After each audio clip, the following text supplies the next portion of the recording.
First question is, ठीक है, put कर दो आप। हमसे पूछ रहे हैं 120% ऑफ एक्स, ठीक है, तो 120% मतलब डिवाइड बाई 100 इंटू एक्स का वैल्यू कितना है 100, आंसर हो जाएगा 120, ठीक है।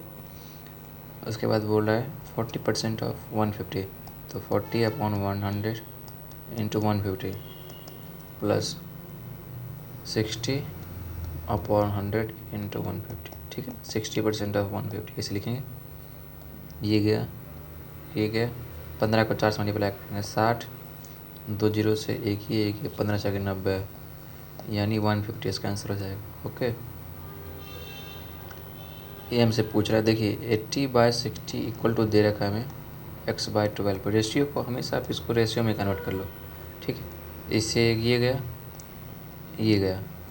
ठीक है। मैं बोला था ना नीचे नीचे बराबर के नीचे नीचे ऊपर ऊपर आप कैंसिल वो कर सकते हो। तो यहाँ से देखिए क्या बचा है, 8 नीचे तो 1 लिखेंगे, x नीचे में देखिए 2 बचा है, x को 1 से मल्टीप्लाई करेंगे, x इक्वल टू 8 दूना 16 आंसर हो जाएगा इसको, ठीक है।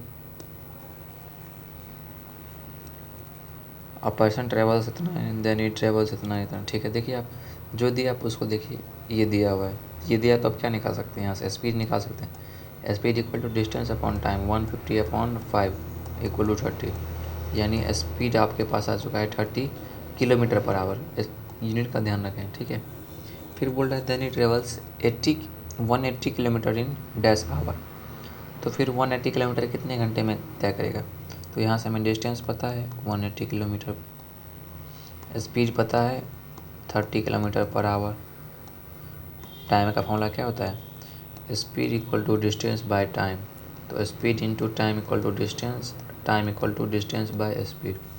डिस्टेंस हमारे पास 180 अपॉन स्पीड, 6 आंसर हो जाएगा, ठीक है ना। जो दिया आप वहाँ से स्पीड निकाल लिया, फिर आगे फॉर्मूला में स्पीड ये लगा दिया।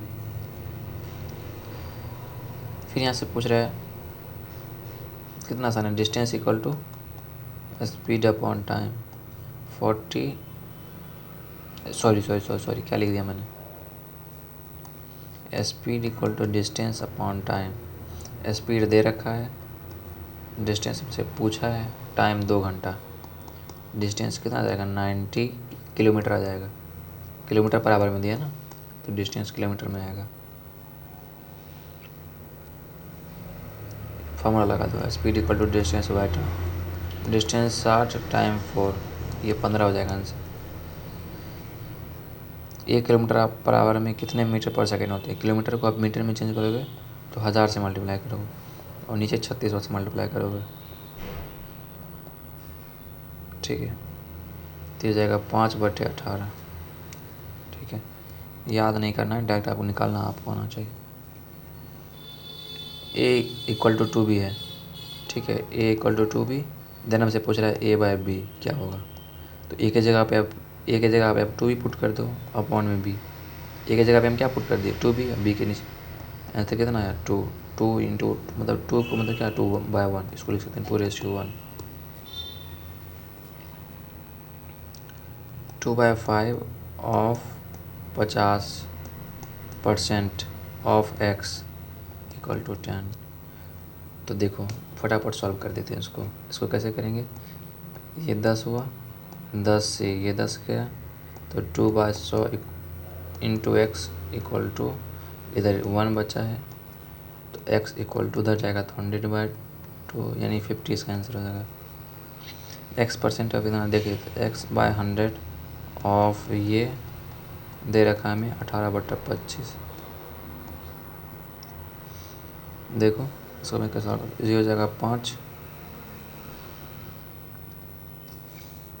ये हो जाएगा 3×6 = 18, 3×6 = 18, 4×3 = 18, sorry what can I do, 14×12, वाह 4×3 = 12, 4×3 = 18। फिर से लिखते हैं x इंटू 4 अपॉन में 100 इक्वल टू 6/5, है ना। तो ये हो जाएगा 20, ये हो जाएगा 5, यानी 30 इसका आंसर हो जाएगा।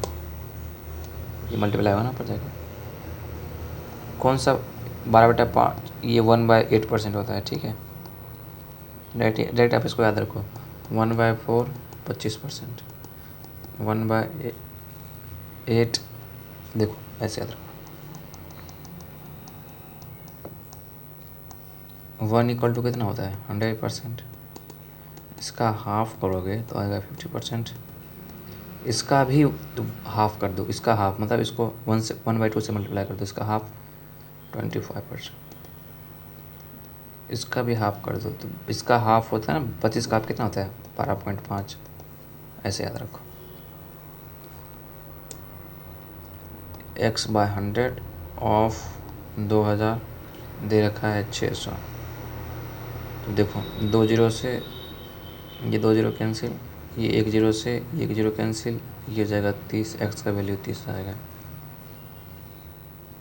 16.6 इतना दे रखा है, तो इसको पहले हम सॉल्व करें। इसको कैसे सॉल्व करेंगे, पूरा लिख देंगे, जितना है पूरा लिख देंगे, उसमें से जितना पैराग्रीन नहीं है 16 पैराग्रीन घटा लेंगे, और जितना पैराग्रीन है उतना 9 परसेंटेज है तो 1/100, 100 से डिवाइड कर, इसको सॉल्व कर लीजिए। 0 हो जाएगा, ये 5, ये 1, इतना ही होगा ना, अपॉन 9 इंटू 1/, इससे ये गया तो 15/90, 15 छके 90 यानी 1/6।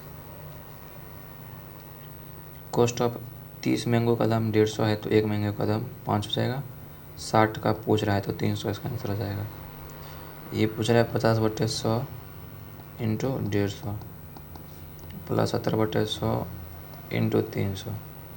देखो ये कैंसिल, सॉरी, अच्छा ठीक है, एक ये 2 जीरो से ये 2 जीरो कैंसिल, 10 से 15 25 75, इधर से बच गया 210, तो ये होगा 5 7 1 8 285, इसका आंसर हो जाएगा। ओके, x/y इक्वल टू दे रखा है हमें 2/3 और y/z इक्वल टू दे रखा है 2/3, ठीक है। ओके, तो यहाँ से देखिए ये क्या आ गया, यहाँ से 3x इक्वल टू 2y लिख सकते हैं, यहाँ से भी 3y इक्वल टू 2z लिख सकते हैं। मल्टीप्लाई कर दिया, इसको सबको मल्टीप्लाई कर दिया, इसको मल्टीप्लाई कर दिया, ठीक है। तो यहाँ से हमसे पूछ रहा है x/z यानी x/z की वैल्यू क्या होगा। तो देखो x/z पूछ ना मैं, तो ऐसे कर लो कि x/z आप कैसे निकालोगे, तो एक काम करते हैं ना, मल्टीप्लाई कर देते हैं, आ जाएगा आंसर। देखो थोड़ा आसान तरीका मैं बताता हूँ। x/y 2/3 इक्वेशन 1 मान लो इसको, y/z 2/3 इसको इक्वेशन 2 मान लो। देखो आप 1 को अगर आप 2 से मल्टीप्लाई करो, देखो मल्टीप्लाई करने का मतलब होता है कि इस दोनों को मल्टीप्लाई करेंगे इस साइड, इस दोनों को मल्टीप्लाई करेंगे इस साइड, ऐसा हम कर सकते हैं। ऐसा हम क्यों कर रहे हैं थोड़ा आप देखो, आपको पता चलेगा ऐसा हम क्यों कर रहे हैं। इस दोनों को मल्टीप्लाई कर दिया बराबर के साइड, तो उस दोनों को भी मल्टीप्लाई कर देंगे बराबर के उस साइड, ऐसा हम कर सकते हैं। जब भी 2-3 इक्वेशन दे रखे ना, तो आप दोनों इक्वेशन को जोड़ सकते हो, घटा सकते हो, कुछ भी कर सकते हो।